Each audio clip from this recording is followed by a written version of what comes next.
నమస్తే, welcome to special focus.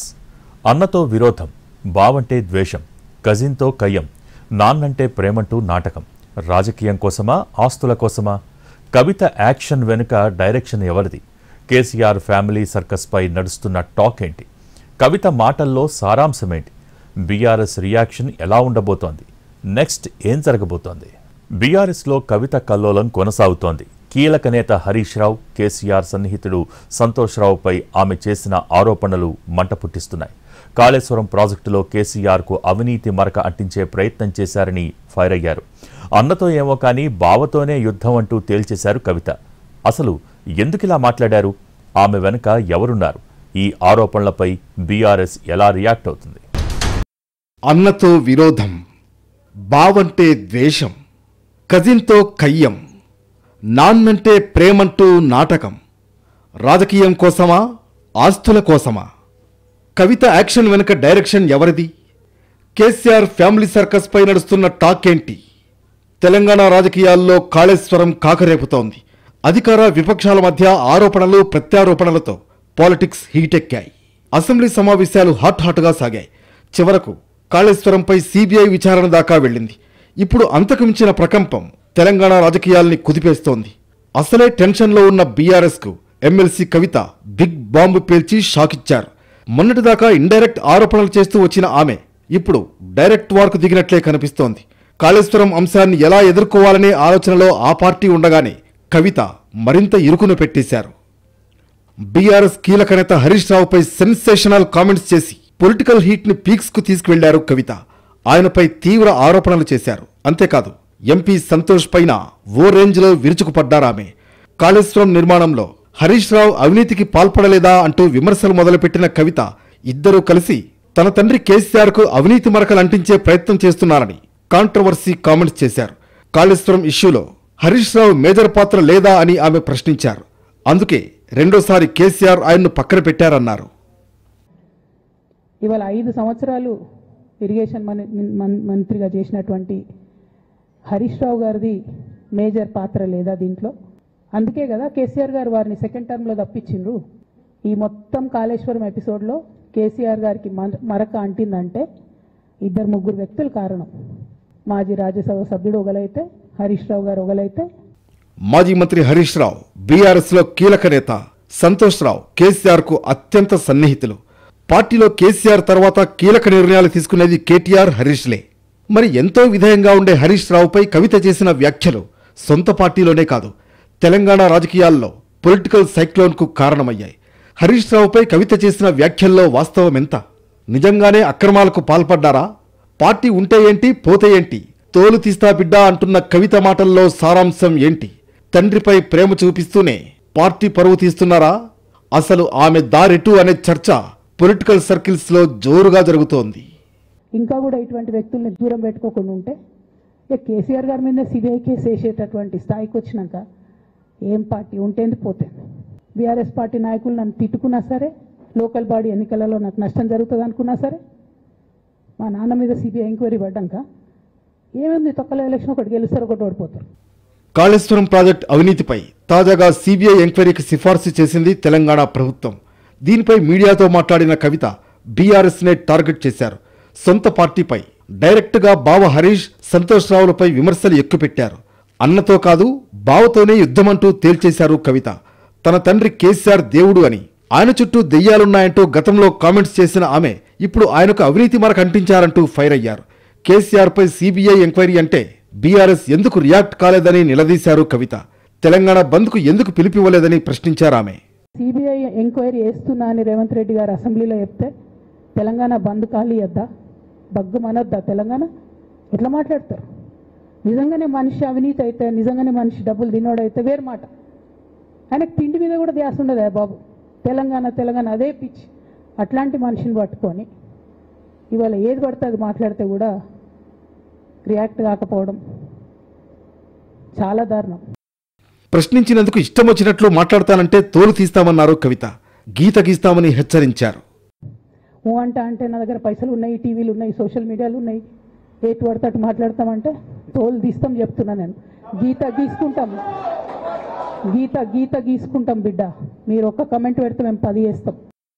ఆస్తులు పెంచుకోవడం కోసమే ఆ ఇద్దరూ ఇలా చేశారని ఆరోపించారు కవిత.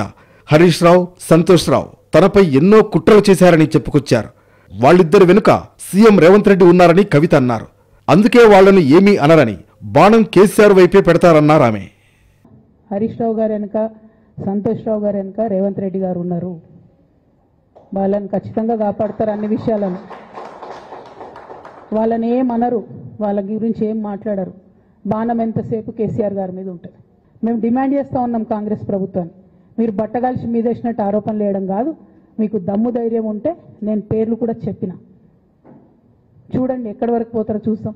మీకు అండర్స్టాండింగ్ లేకపోతే మీకు అండర్స్టాండింగ్ పెట్టుకొని కేసీఆర్ గారిని టార్గెట్ చేయడం ఇది పొలిటికల్గా కరెక్ట్ కాదు. ఇద్దరు ఇరిగేషన్ అధికారుల దగ్గర 100 కోట్ల రూపాయలు దొరకలేదా? ఆ అధికారుల వెనుక ఎవరున్నారో ఎందుకు తేల్చలేదు అని కవిత ప్రశ్నించారు.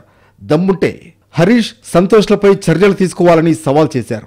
ఇన్ని ఏజెన్సీస్ ఉన్నాయి రాష్ట్ర ప్రభుత్వంలో, మీ ఏసీబీకే దొరికింది కదా ఇదే కాళేశ్వరంలో అవినీతి తిమంగళాలు. ఏమైంది అది? ఏమైంది ఆ రిపోర్ట్? ఏమైంది? వాళ్ళ మీద చర్యలు ఏమైనాయి?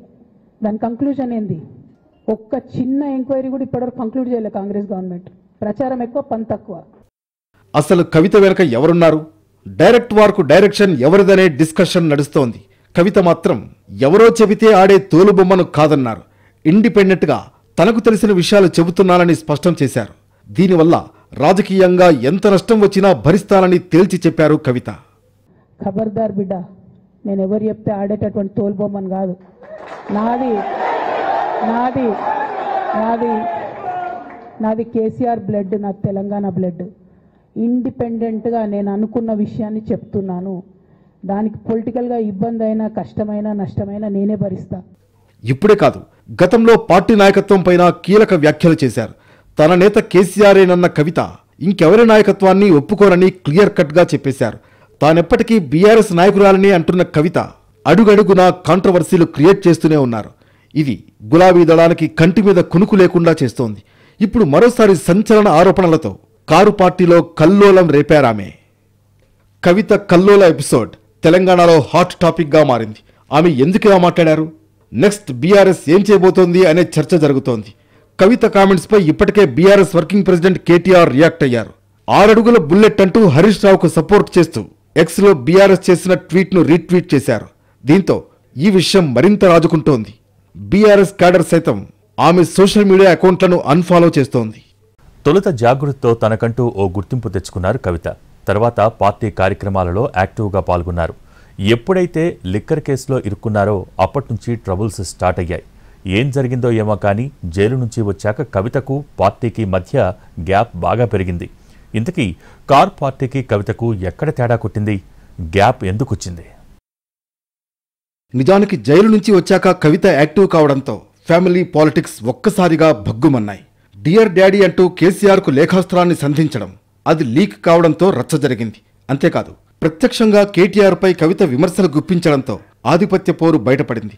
ఇప్పుడు హరీష్ రావు, సంతోష్ రావులపై తీవ్ర ఆరోపణలతో ఫ్యామిలీ పాలిటిక్స్ మరింతగా ముదిరాయి. గతంలో లేఖతో మొదలైన చిచ్చు ఇప్పుడు హరీష్ రావు, సంతోష్పై చేసిన విమర్శలతో అగ్నిపర్వతంలా బద్దలైంది. ఆమె ఎప్పుడో లేఖ రాస్తే ఇంకెప్పుడో లీక్ అయి కలకలం రేపింది. ఆ లేఖలో కవిత లేవనెత్తిన అంశాలు బీఆర్ఎస్లో భగభగలకు కారణమయ్యాయి. సరిగ్గా ఆమె అమెరికా వెళ్లిన టైంలో ఇది జరిగింది. అక్కడి నుంచి వస్తూనే ఎయిర్పోర్ట్లోనే కవిత బీఆర్ఎస్ నేతలపై బ్లాస్ట్ అయ్యారు. తన తండ్రి కేసీఆర్ దేవుడని, ఆయన చుట్టూ కొన్ని దెయ్యాలున్నాయని, ఆ దెయ్యాల వల్ల పార్టీ నష్టపోతోందన్నారు. ఆ దెయ్యాలెవరో మాత్రం ఆమె చెప్పలేదు. ఆ తర్వాత అనేకసార్లు నేరుగా పార్టీపై విమర్శలు చేసినప్పటికీ ఒక్క జగదీష్ రెడ్డి ప్రస్తావన తప్ప బీఆర్ఎస్లో ఎవరి పేర్లు బయటపెట్టలేదు. నేరుగా పేర్లు ప్రస్తావించి తీవ్ర స్థాయిలో విమర్శించలేదు. కానీ తాజాగా హరీష్, సంతోష్లను ఆమె కార్నర్ చేశారు. ఢిల్లీ లిక్కర్ కేసులో అరెస్ట్ అయి కవిత తీహార్ జైల్లో 5 నెలలకు పైగా గడిపింది. జైలు నుంచి వచ్చిన దగ్గర నుంచి కవిత వైఖరి భిన్నంగానే ఉంటూ వచ్చింది. పార్టీలతో సంబంధం లేకుండా తన సొంత కార్యక్రమాలు మొదలుపెట్టారు. పూలే విగ్రహాన్ని, బీసీ రిజర్వేషన్లని, పార్టీకి సంబంధం లేని డిమాండ్లు తెరపైకి తెచ్చారామె. తర్వాత ఉన్నట్లుండి ఒకరోజు తెలంగాణ తెచ్చుకున్నాం కానీ అసలైన సామాజిక తెలంగాణ రాలేదని బాంబు పేల్చారు. ఇక మై డియర్ డాడీ అంటూ రాసిన లేఖ బయటకు రావడంతో కవిత రూట్ సెపరేట్ అని స్పష్టమైపోయింది. కేసీఆర్ దేవుడు, చుట్టూ దెయ్యాలున్నారని ఇండైరెక్ట్గా చెప్పిన కవిత ఆ తర్వాత మరింత క్లియర్ కట్గా తన అన్న కేటీఆర్నే టార్గెట్ చేశారు. ఆయన కార్నర్గానే మీడియాతో చిట్చాట్లో కవిత సంచలన వ్యాఖ్యలు చేశారు. తాను అంతర్గతంగా ఇచ్చిన ఫీడ్బ్యాక్ ఎలా లీక్ అయిందని ప్రశ్నించారు. లీకు వీరులా తెలియాలన్నారు. కట్టడి చేయమంటే పెయిడ్ సోషల్ మీడియాలో విమర్శిస్తున్నారని, దీని వెనుక ఉన్నదెవరని ఫైర్ అయ్యారు కవిత. తనను కేసీఆర్ను విడదీసే కుట్ర చేస్తున్నారని ఆరోపించారు. తనకు కేసీఆర్ మాత్రమే నాయకుడని, హీరో అని అప్పట్లో చెప్పుకొచ్చారు. అంతేకాదు బీఆర్ఎస్ తన పార్టీ అని, పార్టీ కోసం గట్టిగా పోరాడతానన్నారు. కానీ ఇప్పుడు ఆమె వాయిస్లో తేడా వచ్చింది. కాళేశ్వరం ఎపిసోడ్లో ఇంత జరుగుతుంటే పార్టీ ఉంటే ఎంత పోతే ఎంత అంటూ డోస్ పెంచారు. అప్పట్లో బీజేపీలో బీఆర్ఎస్ను విలీనం చేసేందుకు 100% ప్లాన్ జరిగిందని, తాను ఆ ప్రయత్నాలను వ్యతిరేకించాలని కవిత కుండబద్దలు కొట్టారు. బీజేపీకి బీఆర్ఎస్ను అప్పజెప్పాలని ప్రయత్నించింది ఎవరు అని ప్రశ్నించారు. బీఆర్ఎస్ ట్వీట్లకే పరిమితమైందని ఆరోపించారు. ఉద్యమాలు చేయకుండా ట్విట్టర్లో మెసేజ్లు పెడితే చాలా అని ప్రశ్నించారు. కేసీఆర్కు కాళేశ్వరం కమిషన్ నోటీసు వస్తే పార్టీగా ఏమీ చేయలేదని అన్నారు. ఇప్పుడు కేసీఆర్పై సీబీఐ ఎంక్వైరీ అంటుంటే తెలంగాణ బంద్కు ఎందుకు పిలుపునివ్వలేదని ప్రశ్నించారు. ఇలా బీకప్లో తుఫాన్ తీరం దాటింది. మరోవైపు ఫామ్ హౌస్లోనే ఉంటున్న కేసీఆర్ ఇంకా రాజకీయంగా క్రియాశీలంగా ఉన్నారు. దీంతో అప్పట్లో అన్నా చెల్లెళ్ల గొడవ ఆయనకు తలనొప్పిగా మారింది. వీరి మధ్య విభేదాలతో ఆయనకు ఏం చేయాలో పాలుపోలేదు. ఇంట గెలిచి రచ్చ గెలవాలి అంటారు కానీ ఇంటి పోరుతో కేసీఆర్ సతమతమయ్యారు. సమస్యను పరిష్కరించాల్సిన ఆయన ఆ తర్వాత సైలెంట్గా ఉంటూ వచ్చారు. కవిత ఎన్నో ప్రశ్నలు సంధించినా బీఆర్ఎస్ అధికారికంగా రియాక్ట్ కాలేదు. పార్టీ కంటే కేసీఆర్కే ఇది బిగ్ ఛాలెంజింగ్గా మారింది. కవిత, కేటీఆర్లలో ఎవరికి ప్రయారిటీ ఇవ్వాలి? పార్టీ గౌరవం కాపాడాలా లేదా కుటుంబ బంధాన్ని కాపాడుకోవాలా? వీరి మధ్య విభేదాలను పరిష్కరించడంలో ఎంత దూరం వెళతారు అనే ప్రశ్నలకు ఇప్పటికీ సమాధానాలు రాలేదు. తాజాగా కవిత పిలిచిన బిగ్ బాంబ్ మరోసారి బీఆర్ఎస్లో సెగలు రేపుతోంది. కవిత పదే పదే తనపై కుట్రలు చేస్తున్నారని అంటున్న కేసీఆర్ మౌనం వీడటం లేదు. అప్పట్లోనే హరీష్ రావు, సంతోష్ రావులనే ఆమె టార్గెట్ చేస్తున్నారనే ప్రచారం జరిగింది. కానీ ఈ వ్యవహారంపై ఎక్కడా కేసీఆర్ స్పందించలేదు. ఇప్పుడు కూడా అలాగే వ్యవహరిస్తారా అనేది ఉత్కంఠ రేపుతోంది. అంటే పరోక్షంగా ఆయన మేనల్లుడు హరీష్ రావు పక్షానే ఉన్నారని అర్థమవుతోందని ఓ వర్గం వాదిస్తోంది. ఇప్పుడు కేటీఆర్ హరీష్ రావుకు సపోర్ట్ చేస్తూ ట్వీట్ చేయడం దీనికి బలం చేకూరుస్తోంది. కొన్ని నెలలుగా కవిత వరుసపెట్టి ఆరోపణలు చేస్తున్నా బీఆర్ఎస్ కూడా పెద్దగా రియాక్ట్ కావడం లేదనే చెప్పాలి. సోషల్ మీడియాలో తప్ప బయట ప్రెస్ మీట్లు పెట్టి ఖండించింది తక్కువే. కానీ సైలెంట్గా టీబీజీకేఎస్లో కవిత చాప్టర్ క్లోజ్ అయ్యేలా చేసింది ఆ పార్టీ. టీబీజీకేఎస్ కొత్త అధ్యక్షుడిగా కుప్పుల ఈశ్వర్ను నియమించి షాక్ ఇచ్చింది. తాను అమెరికా టూర్లో ఉన్నప్పుడు కేవలం రాజకీయ కక్ష సాధింపు చర్యల్లో భాగంగానే ఇలా చేశారని కవిత ఆరోపించారు. ఇప్పుడు తాజా కామెంట్లతో కవితపై బీఆర్ఎస్ ఎలాంటి చర్యలు తీసుకోబోతోంది అనేది ఆసక్తికరంగా మారింది. ఇప్పటికే కవిత వ్యాఖ్యలకు బీఆర్ఎస్ కౌంటర్ ఇచ్చింది. బీఆర్ఎస్ సోషల్ మీడియాలో హరీష్ రావు 6 అడుగుల బుల్లెట్ అంటూ ట్వీట్ చేసింది. దాంతోపాటు బీఆర్ఎస్ మీడియా వాట్సాప్ గ్రూప్స్ నుంచి కవిత పీఆర్ఓను తొలగించింది. అంతేకాదు ఈసారి యాక్షన్ గట్టిగానే ఉంటుందనే ప్రచారం జరుగుతోంది. ఇందులో భాగంగానే ఫామ్ హౌస్లో కేసీఆర్తో కేటీఆర్, మధుసూదనాచారి, వేముల ప్రశాంత్ రెడ్డి, జగదీష్ రెడ్డి, పల్లా రాజేశ్వర్ రెడ్డిలు సమావేశమైనట్లు తెలుస్తోంది. ఈ వ్యవహారంపై పార్టీ నేతలతో కేసీఆర్ చర్చిస్తున్నట్లు తెలుస్తోంది. ఇవాళ రేపో కవితపై యాక్షన్ ఉంటుందని బీఆర్ఎస్ వర్గాలు చర్చించుకుంటున్నాయి. కొన్నాళ్లుగా కవిత రూటే సెపరేట్. కంప్లీట్గా పార్టీ లైన్ పట్టించుకోవటం లేదు. పార్టీ కూడా ఆమెను పట్టించుకోవటం లేదు. ఆమె కార్యక్రమాలకు కేడర్ సైతం వెళ్లటం లేదు. అయినా కామెంట్స్తో తరచూ కాక రేపుతూనే ఉన్నారు. నాన్నంటే ఇష్టమంటూనే పార్టీని భ్రష్టు పట్టిస్తున్నారా? కథ ఎందుకు ఎలా అడ్డం తిరిగింది? కవిత ఆరోపణలు కాంగ్రెస్, బీజేపీలకు ఆయుధంగా మారుతున్నాయా? కాళేశ్వరం ప్రాజెక్టు నిర్మాణంలో అవినీతి, అక్రమాలు జరిగాయని కాంగ్రెస్ ఎప్పటినుంచో ఆరోపిస్తోంది. ఇక అధికారంలోకి వచ్చాక ఈ ప్రాజెక్టుపై జస్టిస్ పీసీ ఘోష్తో విచారణ చేయించారు. ఈ కమిషన్ నివేదిక కూడా ఇచ్చింది. దీనిపై కేబినెట్లో చర్చించడమే కాదు, తాజాగా అసెంబ్లీ ముందుంచారు. ఈ క్రమంలో ముఖ్యమంత్రి రేవంత్ రెడ్డి కాళేశ్వరం వ్యవహారంపై మరింత పారదర్శకత కోసం కేంద్ర దర్యాప్తు సంస్థ సీబీఐ విచారణకు అప్పజెప్పాలని ప్రభుత్వం నిర్ణయించిందని ప్రకటించారు. తాజాగా అసెంబ్లీ సమావేశాల్లో కేసీఆర్ కుటుంబ రాజకీయాల గురించి సీఎం రేవంత్ రెడ్డి ఆసక్తికర కామెంట్స్ చేశారు. కేసీఆర్ సీటు కోసం మాజీ మంత్రులు కేటీఆర్, హరీష్ రావు పోటీ పడుతున్నారని, కానీ ఆయన ఆ సీటును వదలడం లేదని అన్నారు. కాళేశ్వరంపై కాంగ్రెస్, బీఆర్ఎస్ మధ్య రచ్చ జరుగుతుండగానే ఎమ్మెల్సీ కవిత చేసిన కామెంట్స్ తెలంగాణ రాజకీయాలను ఒక్కసారిగా వేడెక్కించాయి. కేసీఆర్కు హరీష్, సంతోష్ అవినీతి మరకంటించే ప్రయత్నం చేశారన్న కవిత వీరి వెనుక సీఎం రేవంత్ రెడ్డి ఉన్నారని ఆరోపించారు. కేసీఆర్ పేరు చెప్పుకోకపోతే సీఎం రేవంత్ రెడ్డికి రోజు గడవదని అన్నారు కవిత. మీ తప్పిదాలు బయటపడుతున్నాయి అనుకుంటే, ఎప్పుడన్నా ప్రజలు తిరగబడతారు అనుకుంటే వెంటనే ఒక రిపోర్ట్ వేయాలి, వెంటనే కేసీఆర్ మీద ఒక ఆరోపణ చేయాలి. ఇప్పటికి కూడా రేవంత్ రెడ్డి గారికి కేసీఆర్ గారి పేరు చెప్పుకోకపోతే ఆయన ఫోటో కూడా పేపర్లో వేరేమని భయం పాపం. అందుకని ఆయన రోజు పొద్దుగాలేస్తే కేసీఆర్ని తిట్టుడే తప్పితే ఇంతవరకు కూడా వేరే ఆలోచన చేయడం లేదు. కవిత వ్యాఖ్యలపై మంత్రి కోమటిరెడ్డి వెంకటరెడ్డి స్పందించారు. బీఆర్ఎస్ పార్టీలో ఆధిపత్యం కోసం పోటీ నడుస్తోందని, వాళ్ల ఇంటి పంచాయతీలోకి సీఎం రేవంత్ను లాగొద్దంటూ చిట్చాట్లో చెప్పారు కోమటిరెడ్డి. రేవంత్ రెడ్డిపై కవిత చేసిన వ్యాఖ్యలను ఖండిస్తున్నానని అన్నారు.